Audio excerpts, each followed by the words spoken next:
होगा कि कितनी सरकारें इन्होंने ऐसे ही गिरा दी, किसी को पैसे खिला के, किसी को धमका के, किसी को डरा के। जब सरकार का ध्यान सिर्फ सत्ता में रहने के लिए रहता है, जब उनकी पूरे जितने भी उनके प्रयास हैं इसी में रहते हैं कि हम किस तरह से इस कुर्सी पे बैठे रहें, तो वो आपकी भलाई नहीं देखते, आपको भूल जाते हैं।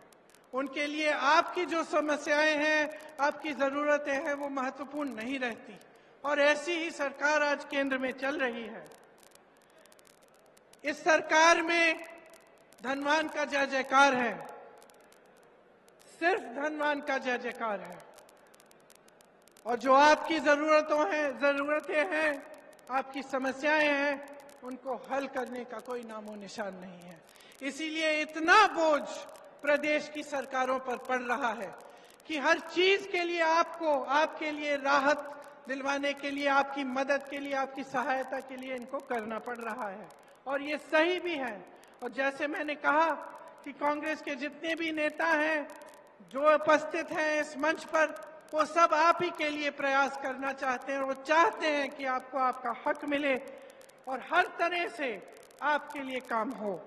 देवनारायण जी की श्रद्धा, डिग्गी कल्याण जी के विचार, धन्ना भगत जी का मिसाल, इन्हीं पर कांग्रेस काम कर रही है। केंद्र द्वारा जो बढ़ती महंगाई का सामना करने के लिए राजस्थान कांग्रेस सरकार ने आपकी मदद की, उसका पूरा प्रयास दिन रात होता है।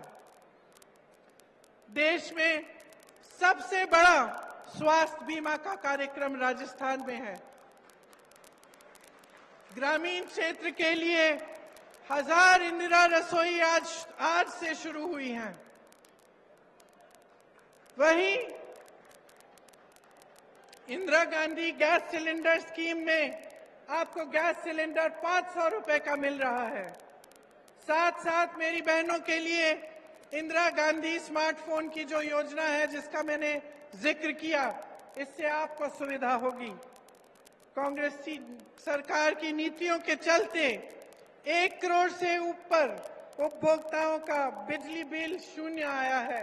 अभी मैं कुछ लोगों से मिली थी, किसान थे, बहुत खुश थे कि अब बिजली बिल कम से कम जब शून्य पे आ रही है तो उनकी कुछ कमाई हो रही है।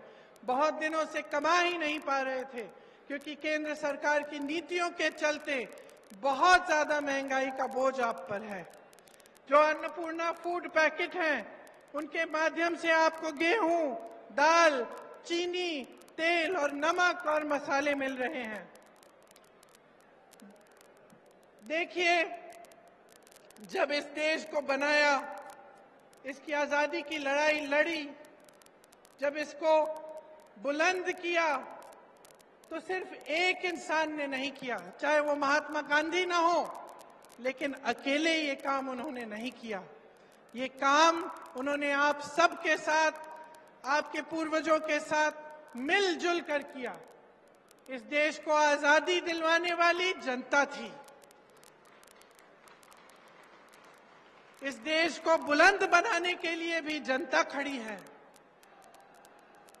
जब हमारा देश आगे बढ़ता है तो ये काम जनता का काम होता है, सिर्फ एक जने का नहीं। लेकिन आज जो परंपरा हमारे सामने, एक नई परंपरा चल रही है, उसमें ऐसे लगता है कि सिर्फ एक नेता, हमारे प्रधानमंत्री जी, सारी चीजें कर रहे हैं। तो अब जनता, आप समझदार हैं मेरी बहनों और भाइयों, आप में विवेक है। हर रोज आप अपनी समस्याओं का सामना कर रहे हैं, तो इस बार एकदम सोच समझ के अपना वोट दीजिए। ये सब सवाल जो मैंने उठाए हैं, अपने मन में इनको रखिए कि इस देश को बनाने वाला कौन है? आप हैं। नेताओं को बनाने वाला कौन है? आप हैं। तो जब आप अपनी सरकार चुनने जाएंगे तो आप पूछिए उनसे, भाजपा के नेताओं से पूछिए कि राजस्थान की वीर धरा से कितने रोजगार दिए उन्होंने। बताएं मोदी जी, राजस्थान में केंद्र की कितनी योजनाएं दी हैं उन्होंने। ईआरसीपी पर मौन क्यों है, जबकि उसके होने से इस पूरे इलाके की तरक्की हो जाती। वो बताएं कि जनहित में जब रेलवे प्रोजेक्ट जो हमारी सरकार ने बढ़ाए थे उन्हें रोका गया तो इसके पीछे उनकी क्या सोच।